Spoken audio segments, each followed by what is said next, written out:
प्यारे दोस्तों, शादी की पहली रात ही पति ने पत्नी से कहा मुझे बच्चा चाहिए। यानी कि पहली ही रात में ही पति कहता है मुझे एक बेटा पैदा करके दे दो। फिर पत्नी ने क्या किया, आइए जानते हैं। लेकिन उससे पहले यदि आप चैनल पे नए हैं तो चैनल को सब्सक्राइब कर लीजिए, वीडियो को लाइक कर लीजिए और अपने मित्रों यारों के साथ जरूर साझा कर लें। गुड्डू और गुड़िया की शादी के 5 साल बीत गए थे, लेकिन उनकी कोई औलाद नहीं थी।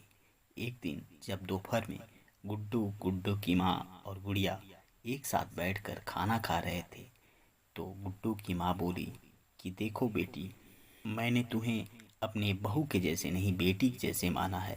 लेकिन इतने दिन बीत गए, लेकिन तुमने मेरा गोद नहीं भरा, मुझे कोई औलाद पैदा करके नहीं दिया जिसके साथ मैं खेलूं कूदूं और अपना समय बिता लूं।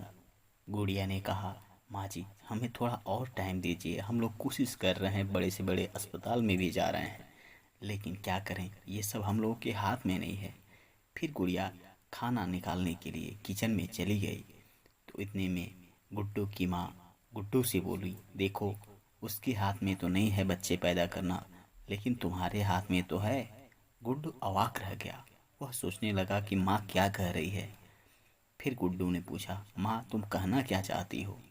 तो गुड्डू की माँ बोली, बेटा तुम दूसरी शादी कर लो, ऐसी औरत से तो औलाद की उम्मीद करना बहुत ही गलत है।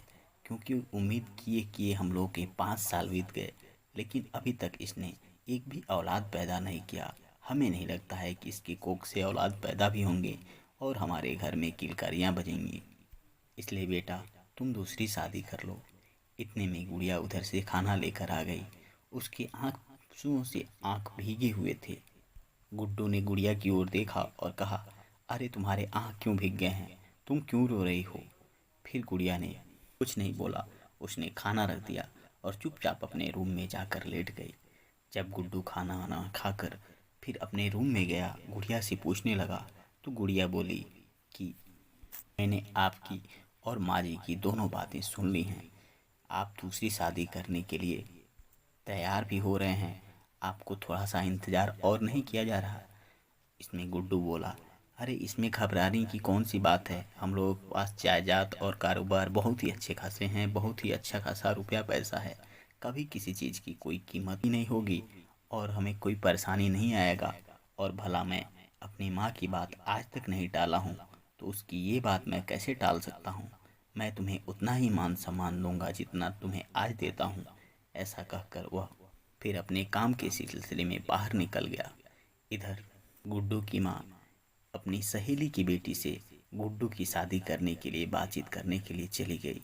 जब वह जाकर उसने अपनी सहेली से गुड्डू की शादी के लिए बोला, तो वह कहने लगी, अरे गुड्डू की तो शादी हो गई है और उसके शादी के कई साल बीत भी गए हैं और उसकी पत्नी भी है, तो भला मैं अपनी बेटी की शादी कैसे कर सकती हूँ? उसकी बातें सुनकर गुड्डी की माँ कहने लगी, अरे शादी तो हुआ है, लेकिन वह शादी ना के बराबर है। आज तक जिसने एक बच्चे पैदा करके नहीं दिए, भला उस शादी से क्या फ़ायदा? जैसे तैसे बहुत ज़्यादा कोशिश करने के बाद से गुड्डू की माँ ने अपने सहेली को मना लिया और उसकी बेटी से, जिसका नाम सवाना था, गुड्डू का फिर से निकाह हो गया। गुड्डू ने दूसरी शादी कर ली और शादी करके अपनी दुल्हन को घर लाया। और शादी की पहली रात ही सवाना से कहने लगा गुड्डू कि देखो मेरे पास सब कुछ है, धन दौलत रुपए पैसे, किसी चीज़ की कोई कमी नहीं है। उसने बहुत ही एक बेशकीमती आहार सबाना को मुंह दिखाई के रूप में दिया। सबाना भी उसे कुछ देने के लिए बढ़ी। गुड्डू रोकने लगा, कहा मुझे किसी चीज़ की कोई कमी नहीं है, यदि तुम मुझे कुछ देना ही चाहते हो तो एक नन्हा मुन्ना बच्चा पैदा करके दे दो, मुझे कुछ नहीं चाहिए, यही तुम्हारा सबसे बड़ा उपहार होगा। सबाना कहने लगी, मुझे पता है कि आपकी ये दूसरी शादी आपकी औलाद न होने के कारण ही हुई है, मैं आपको यह खुशी जरूर दूंगी। ऐसा करके काफ़ी देर तक वो सब बातें करते रहे। रात हो गई, सुबह हुई तो गुड़िया उठकर सुबह सबके लिए नाश्ता तैयार कर दी और उसने माँ जी को भी बैठा लिया। अभी तक गुड्डू और सभाना अपने कमरे से बाहर नहीं निकले थे।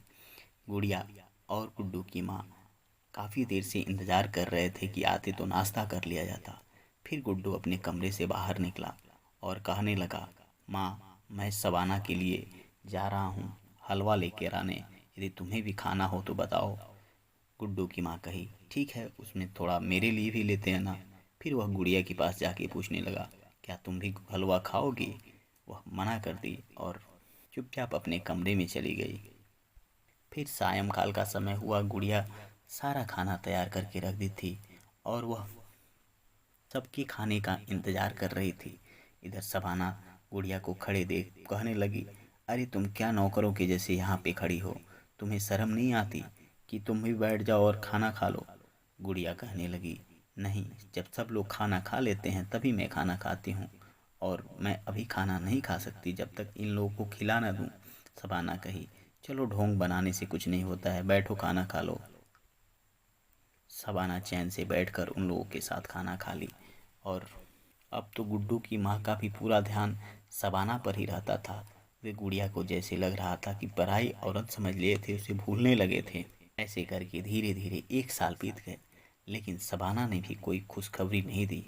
अब धीरे धीरे गुड्डू की चिंता और ज़्यादा बढ़ने लगी थी, क्योंकि शादी के 1 साल बीतने के बाद भी उन सबों ने बहुत प्रयास किया, लेकिन कोई औलाद पैदा नहीं हुआ। फिर सबाना मन ही मन सोचने लगी, यदि ऐसे चलता है और मैं इन्हें खुशखबरी नहीं देती हूँ तो हो सकता है यह मेरे भी छोड़कर कोई तीसरी शादी कर लें। इसलिए वह औलाद पैदा करने का नाटक करना शुरू कर दी। वह कुछ ऐसी दवाइयाँ खा ली जिससे कि उसका पेट थोड़ा सा फूलने लगा और उल्टी के जैसे होने लगे। जैसे ही वो लोगों ने सुना कि सबाना को उल्टी होने वाला है, दोनों खुशी से झूम उठे और भागे भागे डॉक्टर को बुलाए और सबाना को लेकर अस्पताल गए। अस्पताल में सुई दवा होने के बाद से सबाना का तबीयत नॉर्मल था। फिर उसे घर लेकर चले आए। कुछ समय के बाद से एक दिन फिर से सबाना की तबीयत बिगड़ी। फिर वह खुशी खुशी से अस्पताल भागे, लेकिन ऐसा कुछ नहीं था जैसा वो लोग सोच रहे थे। फिर सबाना को लेकर वे लोग अस्पताल नहीं भागते थे। जब उसे उल्टी जैसे होता तो एक फैमिली डॉक्टर को बुलाकर घर पर ही चेकअप करा रहे थे। तभी गुड़िया के चीखने की आवाज़ सुनाई दी। गुड्डू की माँ कहने लगी, हो सकता है उसे ज़्यादा से ज़्यादा गैस बन गया होगा, इसलिए वह चिल्ला रही है। लेकिन सबका ध्यान सबाना पर था। फिर वे सबाना को लेकर फिर से अस्पताल गए, लेकिन कहीं कोई जांच में कोई खबर नहीं आई। एक दिन की बात है, ऐसे ही सबाना नाटक कर रही थी, तब डॉक्टर उनके घर पहुंचे हुए थे। उसी समय गुड़िया भी उल्टी के जैसे उसे होने लगा। डॉक्टर ने कहा, रुको, मैं उसे भी एक बार चेक कर लेता हूँ। गुड्डू और गुड्डू की माँ कहने लगी, उसे चेक करने की कोई फ़ायदा नहीं है, काफ़ी दिनों से उसका तबीयत ऐसे ही रहता है, उसका गैस चढ़ा रहता है। लेकिन डॉक्टर ने जब गुड़िया को चेक किया तो वो हैरान रह गया, क्योंकि गुड़िया 3 महीने की प्रेगनेंसी थी और वह बच्चे की माँ बनने वाली थी। जब डॉक्टर ने यह खुशखबरी गुड्डू और गुड्डू की माँ को दी तो दोनों खुशी के मारे झूम उठे और भागे भागे गुड़िया के कमरे में आकर गुड़िया का हाल चाल जानने लगे। अब क्या था, गुड्डू और गुड्डू की माँ दोनों बच्चों की चाहत में गुड़िया की तरफ काफ़ी ज़्यादा झुकने लगे थे। और सबाना को वे लोग जान गए थे कि यह नाटक कर रही है, ढोंग कर रही है। और डॉक्टर ने भी चेकअप किया तो ऐसा कुछ नहीं पाया था। और डॉक्टर ने ये भी बता दिया कि सबाना कभी माँ नहीं बन सकती है, क्योंकि इसने इस नाटक को करने में कुछ ऐसी दवाइयाँ खा ली हैं जिसकी वजह से इसको बहुत ही ज़्यादा नुकसान पहुँचा है और ये कभी माँ बन ही नहीं सकती है। जैसे तैसे करके जैसे जैसे गुड़िया की माँ बनने के दिन नज़दीक आ रहे थे, वैसे वैसे सबाना बहुत ही ज़्यादा अकेला महसूस करने लगी थी। एक दिन उसने क्या किया कि अपना सारा सामान पैक करना शुरू कर दिया, और सारा सामान पैक करने के बाद से घर से निकलने ही वाली थी, तब तक गुड़िया उसके कमरे में गई और पूछी, बहन क्या कर रही हो? वाना कहने लगी, मुझे बहन क्यों कह रही हो?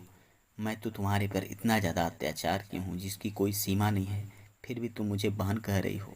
गुड़िया कहने लगी, मैं तुमसे पहले इस घर में आई हूँ और तुमसे अच्छे से इस घर को जानती हूँ, इसलिए मैंने तुम्हारे जो भी अत्याचार थे, जो भी यातनाएं थी, उसको खुशी खुशी सह ली। उसमें मुझे कभी कोई ऐतराज़ फील ही नहीं हुआ, इसलिए तुम मेरी बहन के बराबर हो।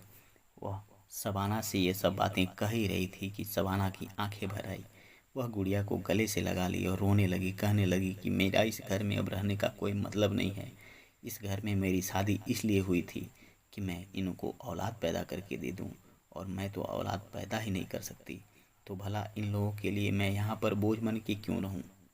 गुड़िया उनके आंसुओं को पोंछते हुए कहने लगी, देखो बहन, तुम औलाद नहीं पैदा कर सकती हो, तो जो मेरे औलाद पैदा होने वाला है उसकी देख रेख तो कर सकती हो, उसकी माँ तो बन सकती हो।